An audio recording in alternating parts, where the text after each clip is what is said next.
Howdy, chumers and shroomers, this is Cyberpunk 2020 with another video showcasing interesting details that I found in the game. Let's start from the beginning. It surprised me that I found a lot of interesting details in the Nomad beginning, but none in the other two. Let's try to observe them chronologically. When you drive Jackie to the border, he makes a little comment if you miss the turn and drive whatever. We're both professionals, ain't we?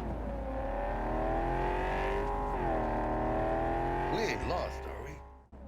It's a small thing, but moments like this make the game experience more immersive, and I wish the game contained more of these. Funny fact, if you pull up to the inspection gate, the gate will open, but if you reverse the car, the gate will close again. Maybe the border agent doesn't wish to walk around your car in that way. If you are eager to get to the Night City, you may want to avoid the customs and just run for it. Not advisable, as the border agents do not have time for shenanigans, and you will be shot on the spot. When you enter the facility, there is a large map on the wall. First you will notice names of the entities on the map. It appears that in this timeline, Texas and West Coast states have seceded from the Union and developed their own republics and federations. It's hard to tell whether they are still part of the United States, considering that the rest of the country is called the new United States of America. But let's focus now on the Night City and its location. For that, I compared the map on the wall with an actual map of California. This puts Night City center somewhere between present-day San Francisco and Los Angeles. This circle outlines the greater city limits, or its metro area, and it's huge. By my measurement, the diameter of the Night City metro area is around 400 kilometers, which is 250 miles, which will make its area about 130,000 square kilometers, or 50,000 square miles, a size of a small country.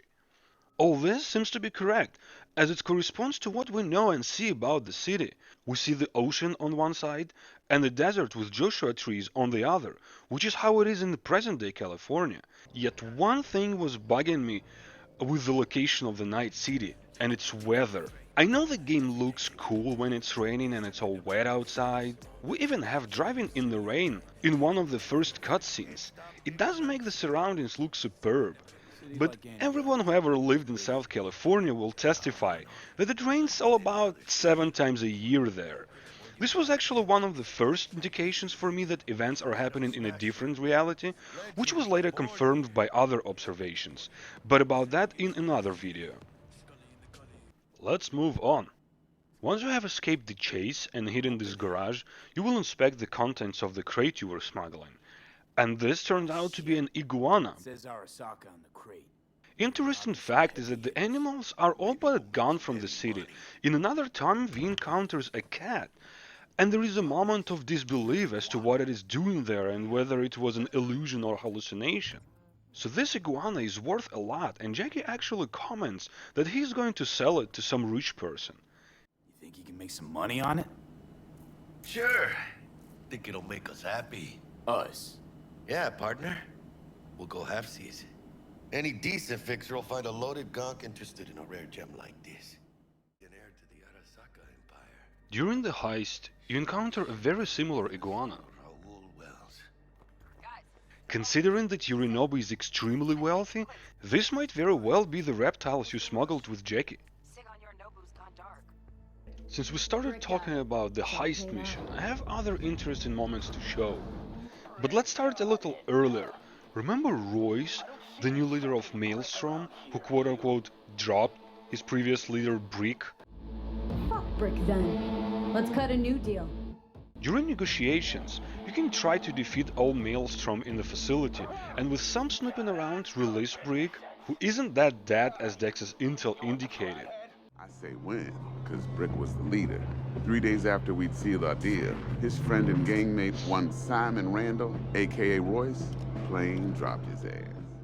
Well, you can still free Brick, even as you side with Royce by clearing up the virus from the payment chip and letting him know about Meredith from Militech.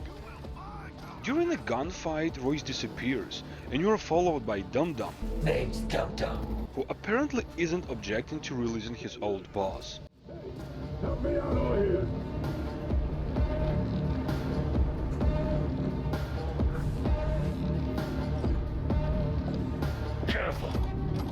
move an inch away from this laser. I'm ground beef. God. You're Brick. I'll turn. I'm Brick. Royce did this?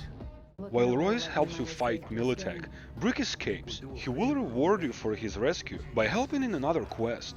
I don't remember exactly which, something with Voodoo Boys, I think. Next, when you are discussing the mission details with Dex and Bug, once Dex asks you about your meeting with Evelyn, you may evade the question by pressing to discuss the main mission. How about we go over the plan? What you got for us, Dex? In this case, Dex will offer you 30% cut of the booty. Cut for fresh talent's always the same and non-negotiable. 30%. And later, Jackie comments on this fact. Dex ain't skimping, is he? He's taking 70% of the pot. Or have you forgotten already? You can also haggle a little and get 35%. Bro, 30? Every part in this drama carries its risks. That's the value of yours, as determined by me. Come on, Dex. Isn't that a little low? Fine, 35, and that's my final offer. I can live with that. It's my final offer too. Been a while since I got a run for my eddies. They're actually kind of fun. To which Jackie will respond with a slightly different line.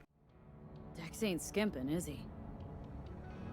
At least we got some clue where his 65%'s going, huh? Alternatively, you can tell Dex that Evelyn was trying to ditch him.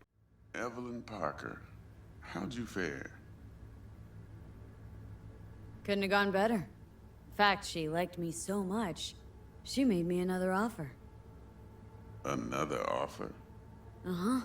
Kind where we ditch the middleman and split the pot and even 50-50. What? Ditch the middleman? Shit, now that's rich. In which case, he will thank you for being honest and you will get a juicy 40% cut. But I'm willing to make an exception in your case. I'm gonna cut you a nice juicy 40 as a bonus for your honesty, V.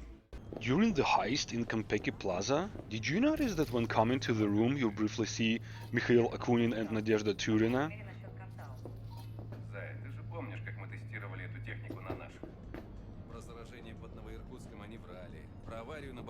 These are the politician and his bodyguard, whom you see later in The Gig, Fixer, Merc, Soldier, Spy.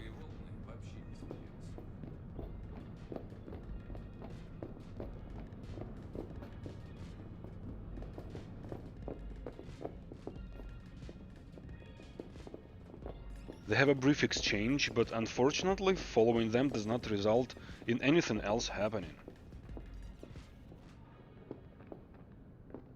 During the mission, you may have been too preoccupied with delivering the flat hat to proper vents. Interestingly, in one of the rooms you go through, you see the Night City Mayor Lucius Rhine and Deputy Mayor Weldon Holt meeting with Arasaka agents? It's election season. How do you think this will make me look? Considering positions of politicians and corporations in the city, this may indicate something sinister, especially in light that the Mayor Rhine died soon after due to cyberware malfunction. A very suspicious event, if you ask me. Here are a few other interesting encounters from other quests and the open world. A small detail that I noticed during the Flight of the Cheetah quest is that nomads that you are delivering the cheetah to are from Aldecaldo's clan, the one you befriend later and where Panam becomes leader. Last but not least, a tiny detail I saw while roaming the city. I stumbled upon a meeting between Arasaka and Maelstrom. It is interesting to speculate what these two could have in common and what business they are planning. This is it for now, Chumbas. I hope you liked it. If so, please like, subscribe, and consider pressing that bell button. I am constantly releasing videos with Cyberpunk 2077 gameplay, showcasing various skills and presenting commentaries like this one. Stay safe and don't forget, if it looks like miso and smells like miso, it is not the best miso.